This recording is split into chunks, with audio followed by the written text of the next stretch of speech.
As of recent, I've begun a mini-series in which I'd rank every major roller coaster manufacturer there is. Now that that's finished, I thought I'd branch off of it with videos about the best and worst coasters from each manufacturer. Just a quick note though, this was not my original idea. Airtime Thrills did this first, and I'd highly recommend checking out his video. A link to his channel will be down in the description. This video will highlight the best coasters from half of the manufacturers in the series, aka numbers 12 to 1. Now, I obviously haven't ridden every roller coaster from every manufacturer out there, so I'll be talking about what my personal favorite is and then what looks to be the best overall. Before we dive in, I'd like to ask if you guys could subscribe to the channel. The support lately has been amazing, so let's keep that going. With all that being said, here are the best roller coasters from each major manufacturer. First up is the legendary Aerodynamics, who have built a select few really awesome coasters. My personal favorite by far is X2 at Six Flags Magic Mountain, which is one of the most chaotic rides in the world. While I know a lot of people love Magnum at Cedar Point, I still think it's only fair to declare X2 the best aero coaster on Earth. There's simply nothing else like it in America, and for that alone, I think it's very worthy of this title. Premier Rides is responsible for a lot of fun launch coasters, but the best I've gotten the chance to experience has got to be Full Throttle at Six Flags Magic Mountain. Unlike most Premier Rides coasters, Full Throttle has a nice blend of positive and negative G-forces. Along with that, you've got some surprises in the layout, like that backwards launch out of the tunnel, so yeah, no other coaster from the company really comes close to me. The best Premier coaster overall, I'd say, looks to be the Mr. Freeze Reverse Blast clones that can be found at Six Flags Over Texas and Six Flags St. Louis. These rides look wicked intense with their inverting top hats and that ridiculously tall LIM spike halfway through the ride. Custom Coasters International has some awesome wood coasters in their portfolio. The only one I've had the chance to experience so far is Boulder Dash at Lake Compounds, but that'd probably be my favorite anyway since it's such an incredible ride. As far as the world's best CCI goes, there's many contestants. Shivering Timbers at Michigan's Adventure to me looks like the second best because of its hypercoaster-esque layout and long series of airtime moments. There's also Legend at Holiday World, which looks absolutely fantastic with its powerful laterals and awesome layout in the woods. Also, some will say Ghost Rider is a CCI coaster, but I don't consider it one in its newer form. Out of these choices, I'm going to stick to Boulder Dash for best CCI coaster out there. Interestingly enough, I slightly prefer Boulder Dash to Ghost Rider right now, so for Shivering Timbers or Legend to be the best CCI, those coasters would also have to surpass Ghost Rider in my rankings. Anyways, let's move on with Vekoma. Vekoma has really had a complete 180 in recent years. Once upon a time, they were constructing boomerangs and SLCs, and now they've got these Bermuda Blitz, Firestorm, and Shockwave coasters in their lineup. Even when considering all of these, I'm going to go out on a limb and say that Let Coaster at Legendia is the best Vekoma coaster, at least out of the ones currently in operation. I think Abyssus at Energylandia has a fair shot at being superior, but until that opens, Let Coaster will remain king. Obviously, I haven't yet gotten the chance to ride any of Vekoma's newer, large-scale coasters yet, so my favorite one is something I never really think about. I'm also in a bad place to answer this since I have yet to ride any of the Flying Dutchman coasters, giant inverted boomerang coasters, Disney Vekomas, or SLCs with vest restraints. If I absolutely had to choose at this given moment, I'd probably go with Sidewinder at Hershey Park, which is a boomerang clone with the newer vest restraints. I personally don't hate boomerangs to begin with, but going into Sidewinder knowing I wouldn't get Eddie headbanging was really quite refreshing. It's honestly not a bad ride for what it is, so there you have it, my current favorite Vekoma coaster.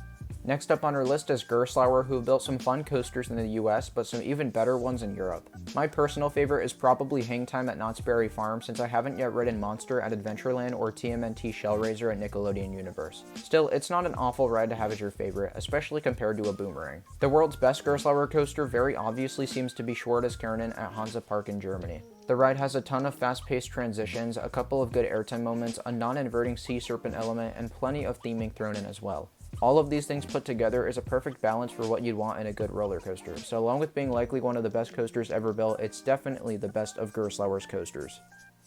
Mack Rides has a couple of strong contenders for best roller coaster in their lineup. Out of their LSM launch coasters, Helix at Liseberg looks to be the best and probably the manufacturer's second best roller coaster. Their newest hypercoaster model has also led the way to some incredible rides, including Flash at Lua Adventure in China, Hypercoaster at Land of Legends in Turkey, and DC Rivals Hypercoaster at Warner Bros. Movie World in Australia. The latter of which seems to be the best of the bunch, but all of them look amazing. So really, it just comes down to Helix and DC Rivals for best Mack Rides roller coaster, but since the beginning, I've had my mind set on what looks to be the greatest. DC Rivals is my pick, and it easily looks like it could be one of the best coasters in the world. Helix is also a flawless looking launch coaster, so don't let anything I say discount how phenomenal that ride is. Now for personal favorite, we have to look in the United States since I haven't ridden any of their large scale coasters outside of the country, or inside of the country for that matter. My favorite easily is Manta at my home park of SeaWorld San Diego, since I haven't yet ridden Time Traveler at Silver Dollar City or Copperhead Strike at Carowinds. Manta may seem like a weak choice on the surface, but the longer California's parks are closed, the more I seem to miss it. This is honestly a great ride and I can't wait to get back on it. S&S Worldwide has most of their elite coasters over in Asia, so there's only so many choices for personal favorite in the US. I haven't yet gotten around to riding Max Force yet, and Steel Curtain was closed during my visit to Kennywood, so really it comes down to a very small amount of coasters. The 40 free spin at Six Flags Great Adventure ran very aggressive for me, and the Axis prototype in Utah, which I was fortunate enough to experience a couple months ago, was a blast, but there is clearly a winner here. Gale Force at Playland's Castaway Cove is what is in my opinion the most underrated roller coaster in America and S&S's best in America. The ride is absolutely incredible and is one of my favorite coasters I've ever ridden, so of course it's going to come in at the top. Let's move on to overall best now. To me, it's very obvious to what the best S&S coaster is, even when considering their amazing air launch coasters. Ejinika at Fuji-Q Highland in Japan or Dinoconda at China Dinosaurs Park is the clear winner. I'm pairing these two together since their layouts are virtually identical, but if I really had to pick one, it'd be Ejinika for its sheer size. These two rides look like some of the best coasters in the entire world. I love X2, and these are supposed to be an even crazier version of that, which I can't even begin to imagine. Coming up next is Great Coasters International, who have built some awesome American woodies. I haven't yet been on Gold Striker, Mystic Timbers, or Renegade, but my favorite is right at that same caliber, and it's Ghost Rider at Knott's Berry Farm. Like I said earlier, I know the topic of whether it's a GCI or a CCI can be controversial, but I'm personally considering it a GCI for the sake of this video. If you don't yourself, then consider my second place winner, Texas Stingray at SeaWorld San Antonio, my quote-unquote true favorite GCI.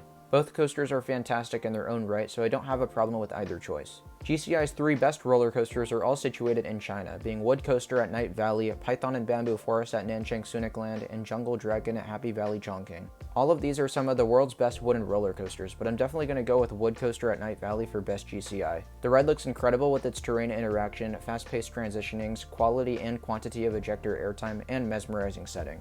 I know many can agree with me when I say that this is one of my top bucket list coasters anywhere, and one look at its layout makes it no wonder to see why.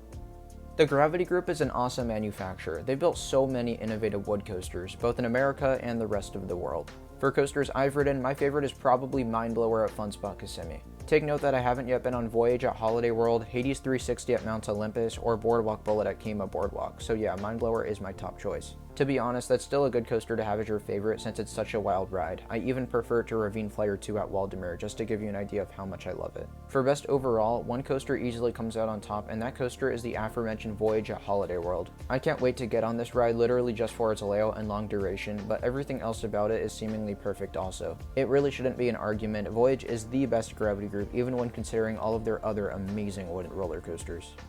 Bolliger and Mabillard have a wide array of coasters that can be found all over the world. I've been fortunate enough to experience some pretty awesome ones such as Mako at SeaWorld Orlando, Tatsu at Six Flags Magic Mountain, and my personal favorite, Leviathan at Canada's Wonderland. In all honesty, it is pretty close between this, Behemoth, and Mako, but Leviathan ultimately comes out on top for its sheer sense of speed and massive layout. I haven't yet ridden Fury 325 at Carowinds, which looks to me to be the best B&M not only in North America, but in the entire world. B&M has built some other incredible rides like Shambhala at PortAventura and Flying Dinosaur at Universal Studios Japan, but I think it's clear as day that Fury comes out on top and takes the trophy for best B&M. Rocky Mountain Construction is many people's favorite manufacturer and for a very understandable reason. Despite how recent they came into the amusement industry, they've been crushing it from the start. Their worst roller coaster is still one of the top 100 coasters in the entire world, just for reference. My favorite RMC, as well as what is their best roller coaster, is Steel Vengeance at Cedar Point. I know this is the general consensus, but it's easy to see why when you've got more airtime than any other coaster on the planet. I know there's many people that'll argue Zadra Energylandia is better, and to those people, I think there very well could be a chance. I also think that Iron Gwazi at Busch Gardens Tampa could rival Steel Vengeance when that opens later this year, but for now I'm sticking with Vengeance for best RMC roller coaster and best roller coaster period. Last but certainly not least is Intamin, which is my personal favorite roller coaster manufacturer. Out of all the manufacturers in this series, I actually think this is the hardest for me to pick a personal best. I know I always seem to rank El Toro at Six Flags Great Adventure higher than Skyrush at Hershey Park, but I honestly love both of those coasters equally. The only reason El Toro technically ranks higher is because the order looks more accurate to the eye. Nonetheless, both are phenomenal 10 out of 10 coasters for me, and depending on the day, I could prefer one of these over the other. I just can't find it in me to declare a favorite here, so we'll let these two coasters share the spotlight for now. Also, it's probably important to note that Intimidator 305 at King's Dominion falls just behind these two, and it's yet another incredible Intamin coaster. Anyways, best overall, the moment you've all been waiting for. To be honest, there are a good 4 or 5 coasters that could be the best here. I haven't ridden them all, so I struggle to pinpoint what the greatest of the bunch truly is. The ones in consideration are Skyrush and El Toro, as well as Expedition G-Force at Holiday Park, T-Express at Everland, and Conda at Walibi, Belgium. Let's go one by one, starting with Conda. Conda hasn't even opened to the public yet, so I'm not going to be declaring it the best Intamin coaster, but I wanted to mention it in this video since I could easily see that be the case when it's available to the public. T-Express at Everland looks remarkable, but I'm going to take a shot in the dark and say that El Toro is the best of the Intamin prefabs. At this point, it all comes down to Expedition G-Force, El Toro, and Skyrush, and I think I finally have an answer. The answer is that I'm not going to choose. You all already know how I feel about El Toro and Skyrush, but it's not fair for me to rank G-Force amongst them when I haven't ridden it for myself. For now, I'll say that Skyrush, El Toro, and Expedition G-Force are all interchangeably the best Intamin roller coaster in the world. Sorry if this was a bit of a disappointing result, but I wanted to keep things unbiased and fair, so please feel free to let me know what your choice is in the comments. Thank you all so much for watching. I hope you've enjoyed this video in which I've covered the best roller coasters from each major coaster manufacturer. If you enjoyed, I'd really appreciate it if you could like the video and subscribe to the channel. Thanks again, and I'll see you all in the next video. Bye guys.